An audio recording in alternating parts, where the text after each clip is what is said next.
आज सकाळीच मी जेवायलाच जसा काय बसलोय 10 वाजले नाही बघा. मी भाकरीनं माकल्याचा कालवण घेतलाय आणि लवकरच आज जेवण पण केला. 10 वाजता आज माझं जेवण तयार झालंय बघा. मच्छीचा कालवण तेल जरा जास्त झालाय का काय माहिती, असं वाटतंय.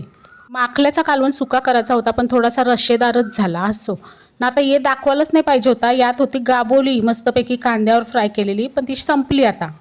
लवकरच नाश्ता केला ना, मग बसलो पुऱ्या करायला. या बघा पुऱ्या पण केल्या. तर आज मी लवकर सगळं जेवण 10 वाजता जेवण आटपला, त्याच्यानंतर केल्या पुऱ्या. तर आता तुम्हाला सांगते का, तर काय माहिती आहे, आज मी चाललोय माझ्या माहेरी.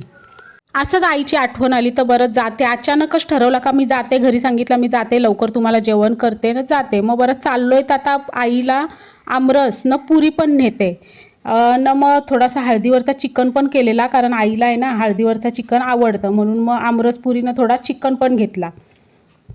त्या दिवशी बोलता बोलता असाच विषय निघाला. माझ्या माहेरी की नाही आंब्याचा झाड होता दाराशी, हापूस आंब्याचा. तर आई आहे ना नेहमी म्हणजे असं आमरस करूनच ठेवायची फ्रीजमध्ये. न मी न माझा भाऊ आम्ही जाम आमरस खायचो, एवढा आमरस खायचो की आमच्या तोंडावर वगैरे आहे ना असे आंबे उठायचे. पण जाम मजेचे दिवस होते ते. आता त्या दिवशी फोनवर अशी बोलताना आठवण निघाली, तर मग आज मला असं वाटलं का चल आता आमरसच बनवते ना, आईसाठी आमरस नेते. हे डबे घेतले. डब्बा हा मी खूप कधी आणून ठेवलेला डीमार्टमधून, पण चांगला निघते हा डब्बा, म्हणजे यात ना असा लिकेज नाही होत ना. एक काचेचा डब्बा पण घेतला. बरं आता थोडा आमरस राहिला आहे तर तो काचेच्या डब्यात पण भरून घेते, म्हणजे राहिला तर त्यांना फ्रीजमध्ये ठेवला तर तो काचेच्या डब्यात बरा चांगला पण राहील ना. 2 डबे भरले आमरसाचे, थोडा राहिला तर बरं आता जाऊ दे, चल होईल आपल्यालाच. तर मग मस्तपैकी डबे पॅक केले पुऱ्या बिऱ्या भरून. आता बरं डबे पिशवीमध्ये भरते, म्हणजे कसं मग मला तयारी करायला घ्यायला होईल ना. मग डबे भरले, पिशवीतनं पसारा होता. तर आता बरं तयारी करायच्या आधी हा पसारा पण आटपायला पाहिजे, पसारा टाकून काही जमाचा नाही.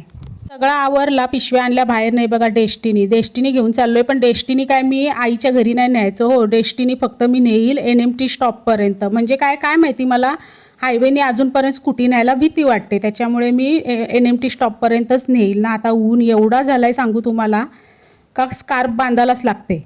NMT स्टॉपवर आलो तर बघतं तर काय रे बाबा NMT लागलेलीच होती. आज कसा काय NMT ऑलरेडी लागलेली होती. असं असलं का मला जरा बरं वाटतं, अर्धा तास वाचतं ना. खिडकीजवळच बसलेलो, असाच मोबाईल घेतला तर बरा उरण स्टेशनचा फोटो काढते. बघा कसा दिसते उरण स्टेशन. आधी आता हा भराव केला हा, आधी इथं भराव नव्हता. आधी इथं पाणथळ जागा होती ना, तिथं मस्त फ्लेमिंगो बघायला मिळायचे. पण आता कुठले फ्लेमिंगो, आता बघा नुसता भरावच बघायला मिळते. आईचं घर असेल तरी माझ्या घरापासून 7-8-9 किलोमीटरवर असेल असं मला वाटतं. पोचलो घरी आणि बघा ध्रुवी नुसती हसतं बस. आम्ही गेलो का तिला जाम मजा वाटतं तिला, म्हणजे गेल्यावर असा.